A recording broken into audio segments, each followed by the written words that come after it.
0400 hours, the 9th of June 1944. A column of tanks grinds forward through fog hanging low over a flooded valley in Normandy, and the men waiting for them expect an easy morning. They are not entirely wrong to expect it. These machines are not Germany's finest. They are captured French Renaults and obsolete training tanks, pulled from a scrapyard of conquest and crewed by men who had spent most of the war guarding rear areas rather than storming enemy lines. But armor is armor. To the paratroopers dug into the far bank of a 500-meter stone causeway, the sound rolling toward them through the mist is the same sound that shattered Poland in a month, the same sound that put France to its knees in 6 weeks back in 1940. Steel grinding on stone, a promise that this position, like so many before it across 2 continents, would fall before noon. It did not fall. Not that morning. Not that day. Not for 3 days running. One German officer attached to the sector wrote afterward in a report to his superiors, "The causeway should have been taken within hours. Instead, we lost tank after tank to men who possessed no armor of their own." That single sentence is the beginning of a question the German army spent 3 days trying not to ask out loud. How does a force with no tanks, almost no heavy artillery, and barely a division's worth of scattered, half-drowned paratroopers stop an armored counterattack meant to throw an entire invasion back into the sea? This is the story of Fière, 600 yards of elevated road across a flooded river in Normandy, where paratroopers of the 82nd Airborne Division held a line the German army could not break, and where it was German reports, not American ones, that first admitted how badly it had gone. To understand why 600 yards of stone mattered more than almost anything else happening in Normandy that week, you have to understand what the Germans had done to the ground itself. Months before the invasion, engineers under the direction of the German High Command had flooded the low fields along the Merderet River, turning gentle farmland into a shallow, treacherous lake nearly a kilometer wide in places. It was meant to drown paratroopers in the dark, and on the night of the 6th of June, it did exactly that, dragging men down under the weight of their own equipment before they ever fired a shot. But the same flooding that killed American soldiers in the darkness became, in daylight, a trap of an entirely different kind. With the fields underwater, there was exactly one way across for anything heavier than a man wading chest-deep through the current, a single stone bridge, and beyond it, a narrow elevated causeway with no cover for its entire length, running from the hamlet of Lafayette to the hamlet of Coquigny on the far side. Every German reinforcement moving toward Utah Beach from the west had to cross that causeway. Every American attempt to push inland and link the beachhead together had to cross it too. Whoever held those 600 yards held the hinge on which the entire western flank of the invasion would swing. The 82nd Airborne Division, jumping in the black hours after midnight, had been given the job of seizing it, along with the town of Santa Maria a few kilometers to the east. Nobody in the division needed a map to understand the stakes. Major General Matthew Ridgway, commanding the division, had trained his men at Fort Bragg with a single relentless standard: preparation without excuse, execution without hesitation. Brigadier General James Gavin, his second-in-command, had built a reputation for leading from the front rather than the rear, a habit that would put him in the middle of the worst of the fighting within 72 hours of landing. The paratroopers who actually reached the causeway that first night were a fraction of what had been planned. Scattered across kilometers of hedgerow and flooded pasture by bad weather and German anti-aircraft fire, companies of the 505th, 507th, and 508th Parachute Infantry Regiments came down in ones and twos, often kilometers from their intended drop zones, often alone. Lieutenant Colonel Charles Timms of the 507th gathered barely 30 men around him after being dragged through the flooded river and cutting himself free of his own parachute harness. First Lieutenant John Dolan, a company commander in the 505th known to his men simply as Red Dog, led his scattered platoon toward the bridge before dawn, moving through hedgerows in near total darkness, trusting instinct over visibility.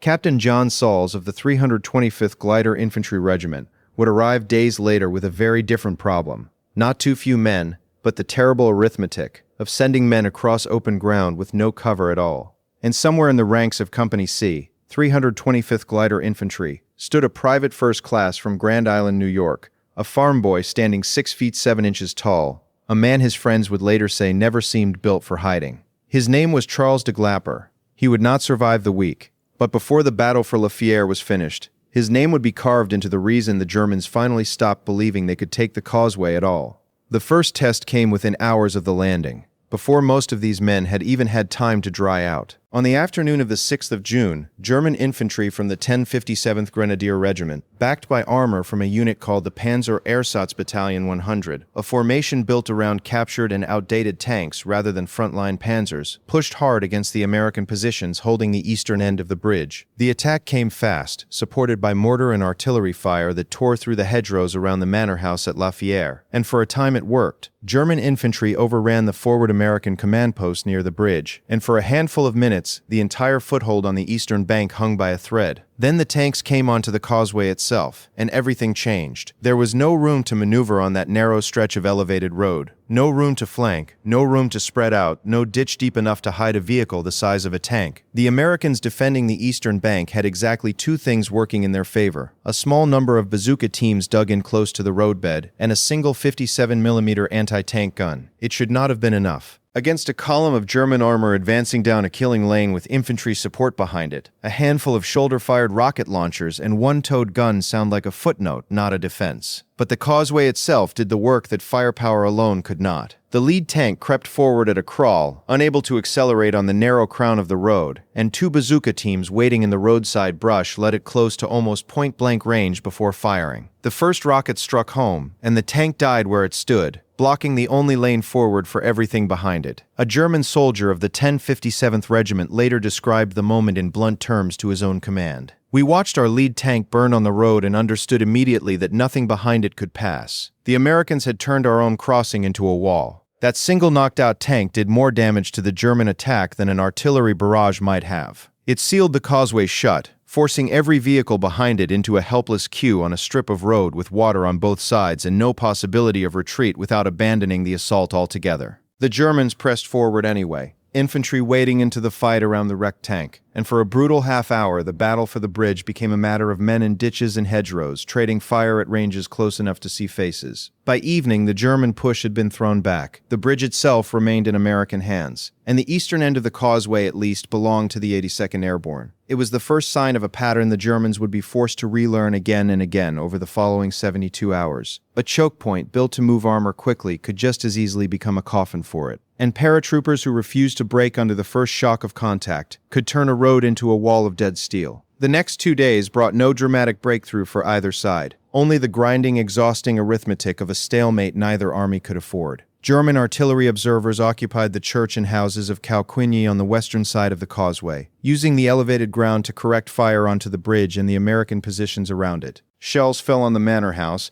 and the approaches to the bridge through the 7th and into the 8th of June, and the paratroopers holding the eastern bank absorbed it, unable to advance, unwilling to retreat. Across the flooded river, Timmis and his small isolated group, along with other scattered pockets of the 507th Regiment, held on in worse conditions still, cut off, low on ammunition, uncertain for long stretches whether anyone even knew they were alive. On the 8th of June, at dawn, an American attempt to clear the western end of the causeway outright ended in failure. A battalion of the 325th Glider Infantry Regiment under Major Teddy Sanford pushed north toward Calquigny, only to be stopped roughly a kilometer short of the hamlet by German fire they could not overcome that day. It was a hard lesson in what the causeway demanded. Taking 600 yards of exposed road under direct observation was not a problem that could be solved by simply sending more men forward. It required something closer to sacrifice than tactics. That sacrifice came the following morning. At dawn on the 9th of June, Company C of the 325th Glider Infantry Regiment moved forward with the lead platoon, part of a renewed effort to force a bridgehead across the Merderet on the German-held side of the causeway. The men had crossed the flooded river in darkness the night before, wading through water that in places reached their chests, in an attempt to come at the German defenses from an angle the enemy would not expect. At first light, the platoon broke through an outer line of German machine guns and riflemen. But breaking through came at a price. The advance had separated this lead platoon from the rest of the company, and German forces, sensing the isolation, began a flanking maneuver that would have exposed the entire unit where it had taken shelter in a shallow roadside ditch southwest of Calquigny. It was in that ditch, watching a numerically superior German force preparing to encircle his platoon, that Charles DeGlopper made the decision that would end his life within minutes. He told the men around him to fall back through a gap in the hedgerow roughly 40 yards to the rear while he stayed behind to cover them. Then, carrying only his automatic rifle, he stood up out of the ditch and walked into the open road, in full view of the German positions, and began firing. He was hit almost immediately. He kept firing, He was hit again, and began to fall, and still would not stop firing, kneeling in the roadway and emptying burst after burst from his weapon until the Germans finally cut him down for good. When his surviving comrades made their way back to that stretch of road later, they found the ground around him littered with spent machine gun belts and the bodies of German soldiers he had killed in those final minutes. He had bought his platoon the time it needed to escape the encirclement and re-establish itself in a stronger position, and in doing so he had helped secure the first true American bridgehead across the Merderet at Lafayette. He was 22 years old. He would receive the Medal of Honor after the war ended, the only soldier of the 325th Glider Infantry Regiment ever to receive it, awarded for an act his own citation would later describe simply as drawing the full weight of the enemy's attention onto himself so that others could live. To understand why an act like DeGlopper's mattered so much to the outcome of the entire battle, and not simply to the fate of one platoon, it helps to look at what was actually happening on the German side of that ditch. The force defending Kalkini was not the hardened veteran corps of the German army that had conquered Western Europe 4 years earlier. Grenadiers from the 1057th Regiment were reinforced by the Panzer Ersatz Battalion, a unit whose very name reveals its function, a replacement and training formation, built around a mismatched collection of aging French tanks and obsolete German models never intended to lead an armored assault against a determined defense. These were not the panzer crews who had broken the Meuse in 1940. They were garrison troops and replacements, competent enough against disorganized resistance, but never trained or equipped for the kind of close-range, dug-in fight the causeway forced on them. An officer of that battalion later admitted as much in an assessment forwarded up the chain of command. Our tanks were suited to escort duty and rear area security, not to an assault against prepared positions with no room to maneuver. We paid for that mismatch in burned-out hulls. It was in effect a confession that the German army had sent replacement troops with scavenged equipment to do a veteran Panzer Division's job, and the paratroopers on the far bank had made them pay for the substitution one tank at a time. There is a second reason the Germans could not break the causeway, and it has less to do with equipment than with expectation. German doctrine, refined over years of victories across Poland, France, and the Low Countries, assumed that infantry under sustained armored pressure would eventually break and run, opening a gap the tanks could exploit. It was a reasonable assumption built on real experience. It simply did not hold at Lafayette. The paratroopers defending the causeway had been trained, deliberately and repeatedly, to expect isolation, to expect to be cut off behind enemy lines, with no immediate hope of relief, and to keep fighting regardless. That training turned out to be the single hardest thing for the German command to plan around. You cannot outmaneuver a unit that has already accepted it may be surrounded and intends to fight anyway.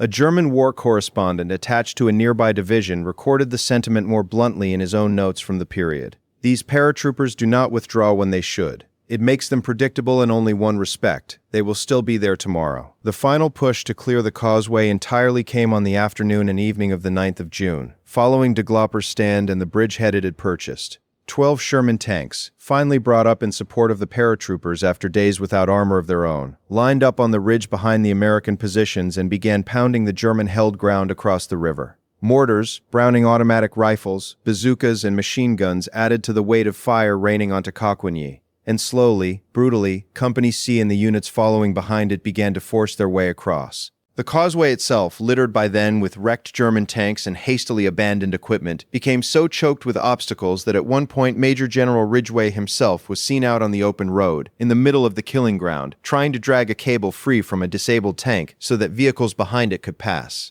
General Gavin joined him there moments later. Two of the highest-ranking officers in the entire division, exposed on a strip of road under direct enemy observation, working with their own hands to clear the way forward. It was not the kind of leadership taught in a classroom, and it was not lost on the exhausted paratroopers watching it happen. Whatever hesitation remained in the ranks after 3 days of grinding attrition dissolved at the sight of it. The advance pushed on, the German line at Coquigny finally broke, and by nightfall on the 9th of June, the causeway belonged entirely to the 82nd Airborne Division. A captured German non-commissioned officer, brought in for interrogation shortly after the position fell, reportedly gave American intelligence officers a simple accounting of what had happened from his side of the river. We were told the crossing would be retaken within a day. Instead, we watched our own reinforcements die trying to reach a bridge that was already lost. What the causeway cost, on both sides, is difficult to render in any way that feels adequate. American historian S.L.A. Marshall, who studied the fighting in detail after the war, would later write of the battle that its price in blood was almost impossible to justify by the ground gained alone, and yet without it, the beachhead itself might never have held together. German losses in tanks and infantry across the 3 days of fighting were severe enough that 7th Army Headquarters, in its own after-action reporting on the sector, acknowledged that the counterattack toward Utah Beach through Lafayette had failed to achieve any of its objectives, and that the delay imposed at the causeway had disrupted the broader German response to the invasion at a moment when speed mattered more than almost anything else. It was, in the flat language of a headquarters report, an admission that a numerically inferior, poorly supplied, badly scattered airborne force had stopped an armored counterattack that German planners had expected to succeed within hours. That admission never made it into American newspapers with anything like the prominence it deserved.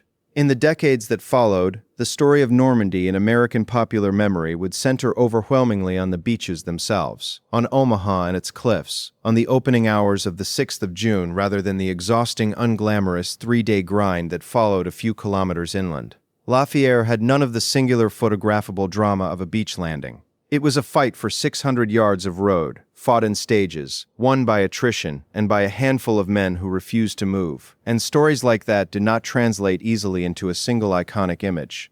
The causeway itself, the wrecked tanks, the ditch where DeGlopper made his stand, faded into a footnote in most retellings of the invasion, even as veterans who had fought there insisted for the rest of their lives that nothing in the entire campaign had been harder to survive. It is worth asking what would have happened if the causeway had fallen. Had German armor broken through at Lafayette in those first 72 hours, the road to Utah Beach would have opened behind the American landing force at the worst possible moment, while men and equipment were still pouring ashore, and the beachhead itself remained fragile enough to unravel under a determined counterattack. The entire Cotentin Peninsula campaign, the eventual capture of Cherbourg, the timeline of the whole Normandy breakout, rested in some measure on 600 yards of stone road, held by men who had jumped into the dark, with no idea where they would land, and who found themselves defending a choke point against tanks with nothing more than automatic rifles, bazookas, and a single anti-tank gun. A veteran of the fighting on the German side, interviewed decades later for a documentary study of the invasion, offered what may be the most honest assessment of what actually happened at Lafayette.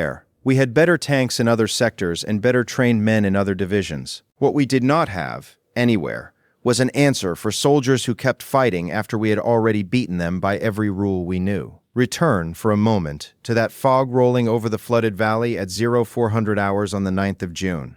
The tanks are still grinding forward in the mist.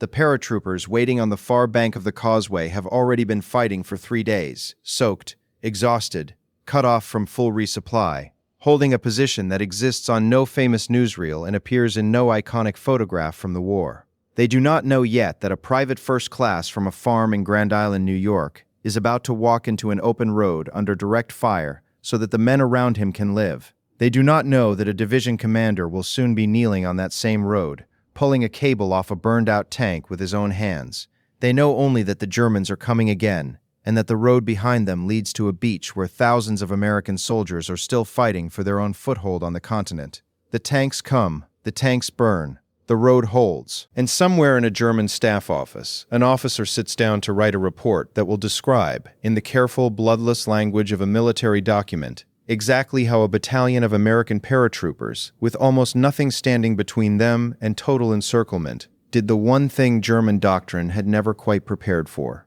They stayed.